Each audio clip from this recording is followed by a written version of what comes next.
La douleur est une peur universelle et pour certains, elle mène aux fins les plus tragiques. Dans cette vidéo, nous partagerons 5 histoires vraies des morts les plus douloureuses de tous les temps. Ce sont des récits authentiques de personnes ayant enduré des souffrances inimaginables.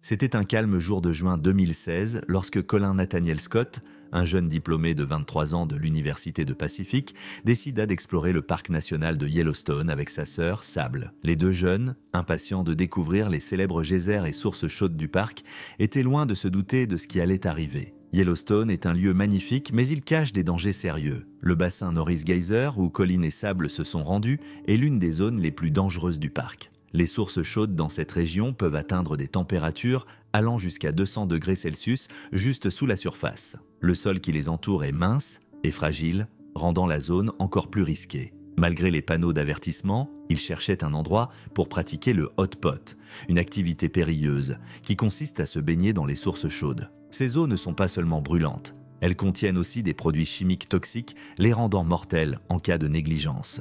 Colin et Sable ne réalisaient pas à quel point le terrain était dangereux. En testant la température d'une petite source, Colin perdit l'équilibre. Il glissa et tomba dans une eau bouillante et acide. Sable, horrifiée, ne put que regarder son frère disparaître sous la surface. Elle appela immédiatement les secours, mais la situation était déjà critique. Les Rangers de Yellowstone arrivèrent rapidement, mais récupérer le corps de Colin représentait un immense défi. La source n'était pas seulement chaude, elle était aussi hautement acide. Cette combinaison rendait presque impossible la survie à un tel accident ou même la récupération du corps en toute sécurité. L'équipe de récupération retrouva quelques effets personnels de Colin, notamment son portefeuille et ses tongs près du bord de la source. Cependant, une tempête électrique les força à suspendre leurs efforts. Lorsqu'ils revinrent le lendemain, il ne restait plus rien de Colin. Son corps s'était entièrement dissous dans l'eau bouillante et acide. La douleur que Colin a dû ressentir dans ces moments est inimaginable. L'eau bouillante aurait brûlé sa peau instantanément, provoquant des brûlures profondes en quelques secondes. Son corps aurait été en état de choc, mais l'intense douleur causée par la chaleur et l'acidité aurait été insupportable. Les hautes températures de l'eau et sa capacité à dissoudre la matière organique ont rapidement détruit son corps. Les responsables du parc confirmèrent qu'il était impossible de récupérer le corps de Colin en raison des conditions extrêmes. Sa mort tragique a mis en lumière les dangers des phénomènes géothermiques de Yellowstone.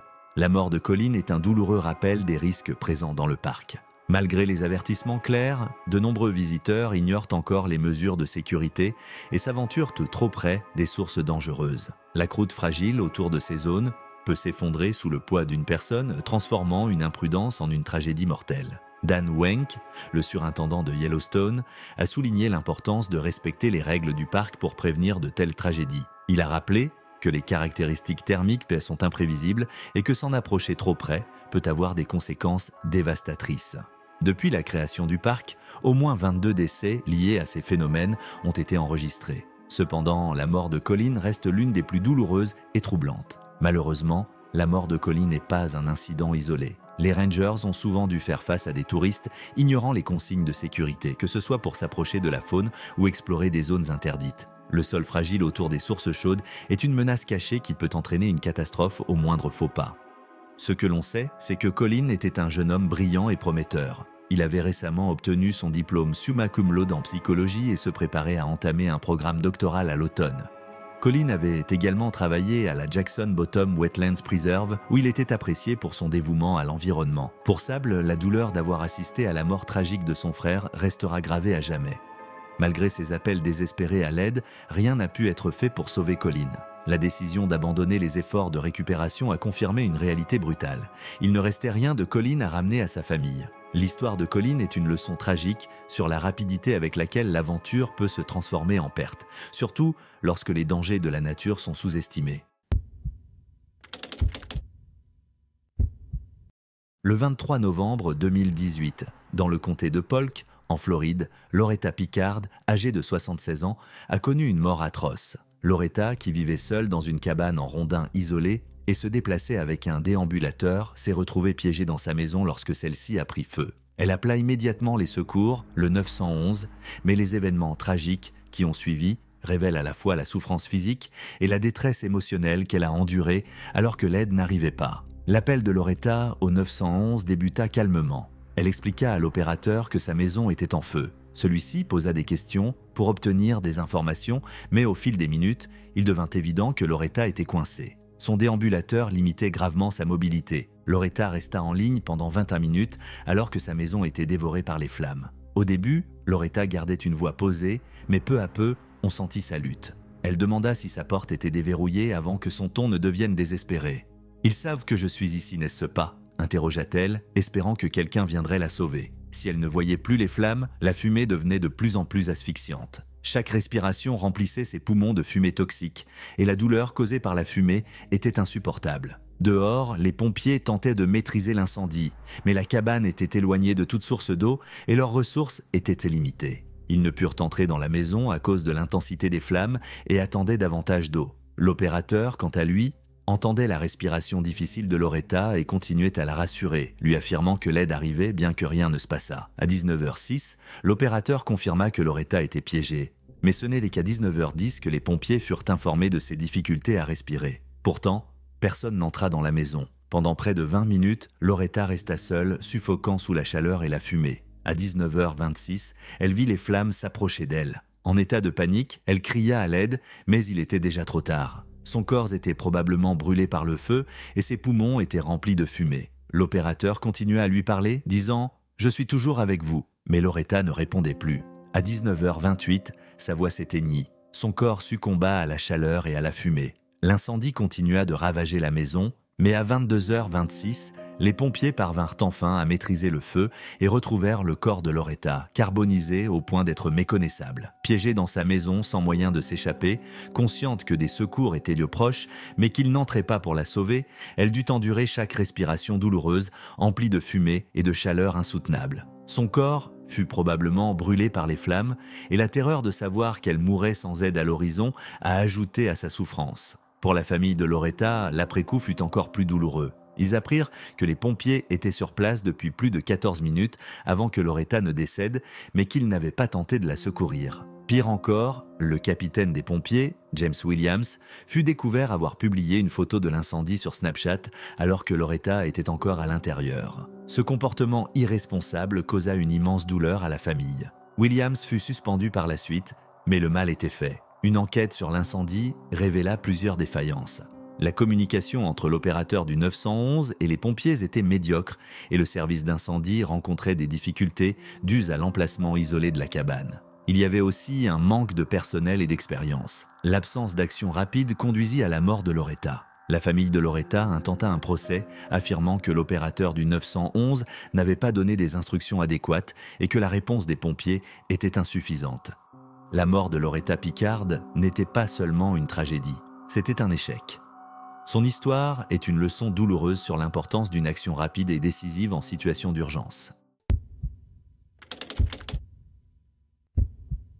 Le 1er décembre 2018, à Logan, dans le Queensland, en Australie, David Dowell, un père de famille de 34 ans, fêtait Noël entouré de ses proches et amis. Connu pour son sens de l'humour, David était de bonne humeur ce soir-là. Sa compagne depuis 15 ans, Alira, et leurs 3 filles, Alyssa, Claudia et Sage, étaient également présentes, ainsi que d'autres familles. David profitait pleinement de chaque instant, faisant rire tout le monde. Pendant la soirée, un ami le défia de manger un gecko. Habitué à relever des défis extravagants, David aurait pu accepter sans hésiter. Cependant, les événements qui suivirent prirent une tournure tragique. Les détails quant à savoir si David avait réellement mangé le gecko restaient flous. Certains invités affirmèrent l'avoir vu le faire, tandis que d'autres n'étaient pas sûrs. Alira, absorbée par le tumulte de la soirée, n'avait pas fait attention. Malgré tout, l'idée qu'il ait avalé le reptile restait plausible. Le lendemain, le 2 décembre, David commença à se sentir mal. Pensant d'abord à une simple gueule de bois, son état s'aggrava dès le 3 décembre. Il vomissait et souffrait de douleurs abdominales intenses. Ses symptômes empirèrent au point que sa famille appela une ambulance,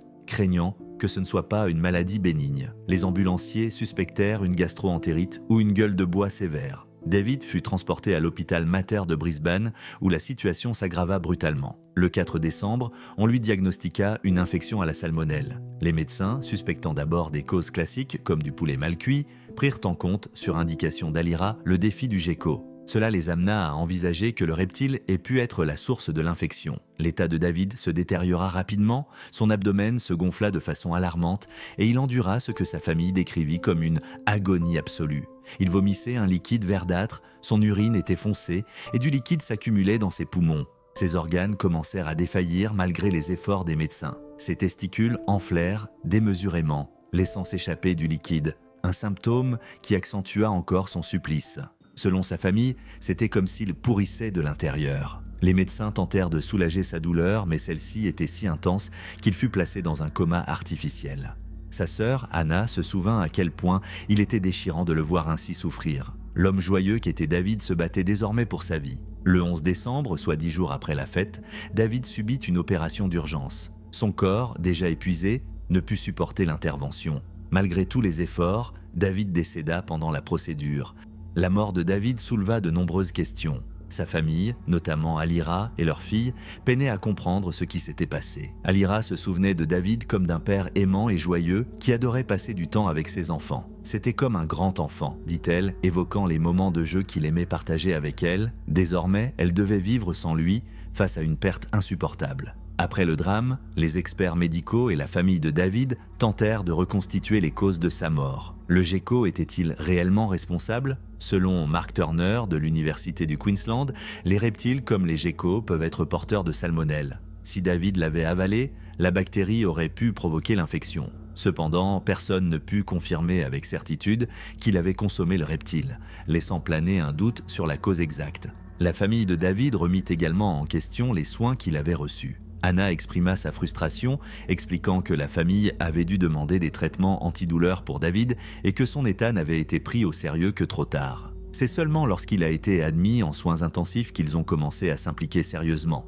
déplora-t-elle. L'hôpital Mater adressa ses condoléances tout en affirmant que les soins prodigués étaient appropriés. Le cas fut examiné par le coroner qui conclut que l'hôpital avait agi correctement. Malgré cela, la famille de David ne pouvait s'empêcher de penser que quelque chose avait mal tourné. Le jour où David aurait eu 35 ans, sa famille se réunit près de la rivière Logan. Ils lancèrent des bateaux en papier porteurs de messages, une manière silencieuse de saluer un homme dont la vie avait été tragiquement écourtée. La famille de David ne trouvera peut-être jamais toutes les réponses qu'elle recherche. Que le gecko ait été ou non à l'origine de sa maladie, l'incertitude ajouta à leur douleur.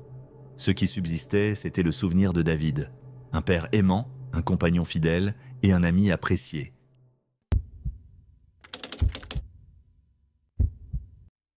Le 12 avril 2011, à quelques semaines de sa remise de diplôme à l'université de Yale, Michelle Dufaux, une étudiante de 22 ans en astronomie et physique, travaillait tard dans l'atelier de machines du laboratoire de chimie Sterling. Réputée pour son intelligence et sa détermination, Michelle se donnait toujours à fond dans ses études, suscitant l'admiration de ses amis et de sa famille. Elle était également sportive et jouait du saxophone dans la fanfare de précision de Yale. Mais cette nuit-là, un accident tragique allait mettre fin à sa vie. Michelle utilisait un tour, une machine puissante servant à façonner des matériaux en les faisant tourner contre des outils de coupe. Le travail sur tour comporte des risques inhérents et le département de chimie de Yale appliquait des politiques bien strictes pour garantir la sécurité. Seuls ceux ayant suivi une formation spécifique pouvaient utiliser cet équipement.